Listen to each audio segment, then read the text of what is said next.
आज हम आपको पूर्णांक संख्या के बारे में बताएंगे। प्राकृतिक संख्याओं, उनके संगत ऋण संख्याओं तथा शून्य को संयुक्त रूप से पूर्णांक कहते हैं। इसमें -3, -2, -1, 0, 1, 2, 3 ये सभी पूर्णांक संख्याएं कहलाती हैं। धन पूर्णांक संख्या सबसे पहले आती है। धन पूर्णांक संख्या, धन पूर्णांक संख्याएं वो संख्याएं हैं जैसे 1, 2, 3, 4, 5, 6, 7, 8, 9, 10, 11, 12, 13 इत्यादि, ये सब धन पूर्णांक संख्याएं हैं। ऋण पूर्णांक संख्याएं में -1, -2, -3, -4, -5, -10, 11 इत्यादि ये सभी ऋण पूर्णांक संख्याएं हैं, जिसमें शून्य ना तो धनात्मक पूर्णांक संख्या है और ना ही ऋणात्मक पूर्णांक संख्या है। अब इसके बाद हम आपको बताएंगे पूर्णांकों की क्रमबद्धता। पूर्णांकों की क्रमबद्धता को समझने के लिए आप संख्या रेखा पर इसे समझ सकते हैं।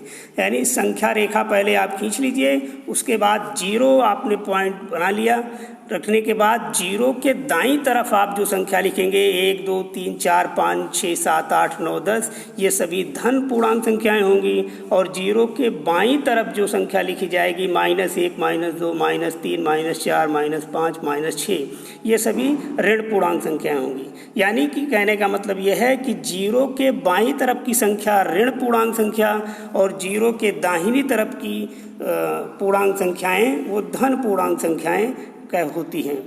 अब इसमें संख्या रेखा पर क्रम से दाहिनी तरफ की संख्या जो होगी वो बड़ी होगी और जो बाईं तरफ की संख्या होगी वो छोटी होती है। अब आपको हम बताएंगे पूर्णांकों को संख्या रेखा पर कैसे दिखाया जाता है। जैसे मान लीजिए आपको 8 दिखाना है संख्या रेखा पर, आपने एक रेखा खींच लिया, 0 आपने उस पर अंकित कर दिया। चूँकि 8 धनात्मक पूर्णांक संख्या है इसलिए 8 0 के दाहिनी तरफ अंकित की जाएगी। यानी 1, 2, 3, 4, 5, 6, 7, 8 आपने अंकित कर दिया। इसके बाद जैसे मान लीजिए आपका -5 है, -5 ऋण पूर्णांक संख्या है, तो इसलिए ऋण पूर्णांक संख्या को हम 0 के बाईं तरफ दिखाते हैं। 0 के बाईं तरफ दिखाएंगे यानी 1, 2, 3, 4, 5, 6, 7, 5 तक दिखाएंगे तो ये आपका 5 हो गया, ऋण पूर्णांक संख्या हो गई संख्या रेखा पर। इसके बाद हम आपको बताएंगे उत्तरवर्ती संख्याएं ज्ञात करना।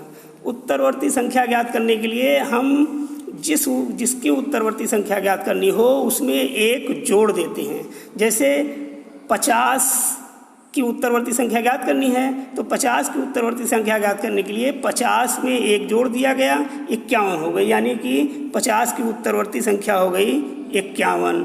अब जैसे मान लीजिए आपको 85 की उत्तरवर्ती संख्या ज्ञात करनी है तो 85 में भी आपने एक जोड़ दिया, इसकी उत्तरवर्ती संख्या ज्ञात हो गई 86।